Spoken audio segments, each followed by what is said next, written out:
Hey guys, welcome back. So today I'll be showing you how to make a luxurious looking bed. It's really easy to do. If this is the look you want to achieve with your bed styling, then keep on watching. So the first thing I do when making my bed is pull the mattress away from the headboard. This is an optional step. I only do this when my bed is stripped down to the bare mattress, like on laundry day, but I do find it much easier for me to tuck the sheets around the corners of the mattress on that side of the bed. And I'm so happy this mattress comes with handles because they make it so much easier to move the mattress around. It is a bit heavy for me. This mattress is new from Novella and they are kindly sponsoring today's video, so I have to give them a really big thanks for that. This is their king size Vitality hybrid mattress with a 12-inch thickness and a medium firm feel. It comes with a cooling gel infused memory foam top, and it has an organic bamboo charcoal fiber cover. The core of this mattress has independent pocket springs, which limits the motion you feel when your partner or your pet is moving around in the bed. I love that this particular mattress is good for all sleepers. I can be all over the place when I sleep sometimes, so I really needed a mattress that'll give me a good night's rest no matter what position I fall asleep in. I've had this mattress for about 2 weeks now because I really wanted to test it out before sharing it with you guys. When you get a new mattress, sometimes it takes a few weeks for your body to adjust to it, but my body adjusted much quicker than that. I honestly slept just fine on this mattress the first night, and it's so comfortable to me. Now, you do get a 10-year warranty with Novella mattresses, and they're very affordable, ranging from $160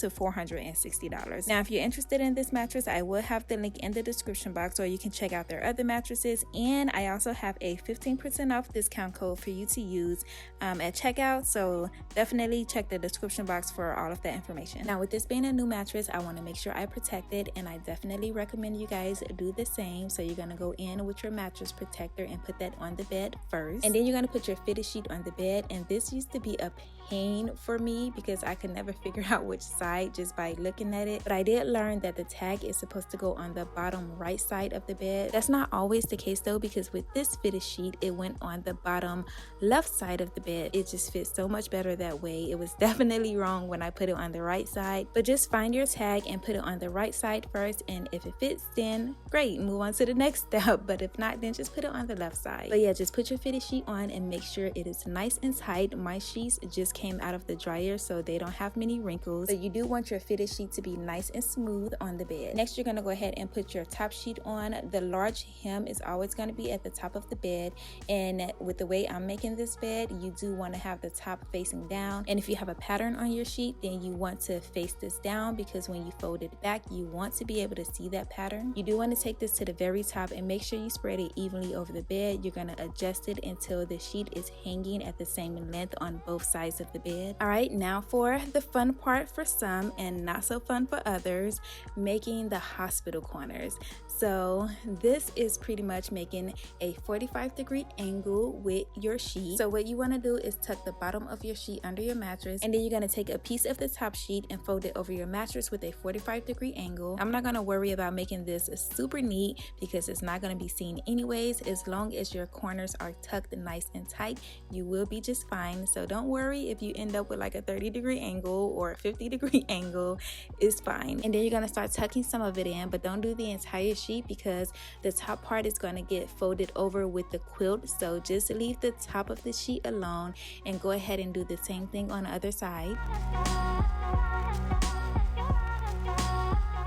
Alright, once you're done with your top sheet, you're going to place your quilt on the bed, and the one I'm using is a bit short because my mattress is 12 inches, so I cannot take this one to the very top of the bed. So I do like to bring it down some just so that I have enough hangover at the bottom of the mattress to tuck the quilt in, but you do want to make sure it's nice and even on both sides as well. You're going to take your quilt and your top sheet and you're going to fold them over together and just adjust it so that it's nice and smooth, and then you're going to tuck both of those under your mattress or just down in your side rail. And when it comes to your quilt, you can do the 45-degree angle as well, but I wanted to switch it up and do a 90-degree angle with my quilt because I really love the way that looks, and you will see this when the bed is done. So I'm just tucking the front of the quilt under the mattress, same as before, and instead of laying it across the bed in a 45-degree angle, I am going to start pulling the quilt out some. And when you get your 90-degree angle, you're going to go ahead and tuck the quilt under the mattress or into the side rails and finish tucking in the rest of the quilt, and then do the same thing on the other side.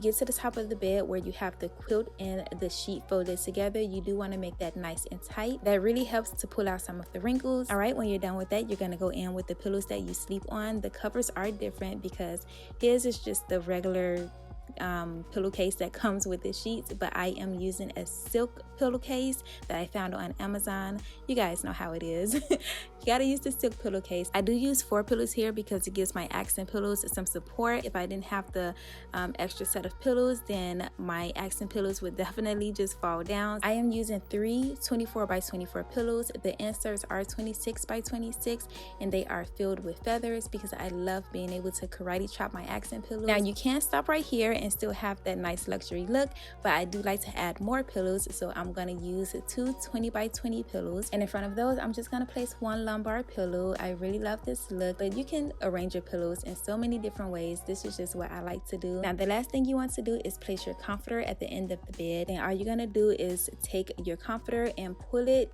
where you want it to be at the foot of the bed, and then you're going to fold it over 1 time. And what you see me doing right now is layering my comforter, but you don't have to do this to achieve that nice luxury look. You can just do a basic fold at the end of your bed without the layers. You're going to fold it over again 1 more time and bring it back, and that's it. That's how you create that layered look with your comforter. And that's it, guys. That's how you can achieve that nice luxurious look with your bed styling. I hope you enjoyed watching this video and it gave you some ideas. Give it a thumbs up if you did enjoy watching. Subscribe if you're not already subscribed. That'll be so awesome. And don't mind me just standing on the dresser. Hey guys, anything for the shot, right?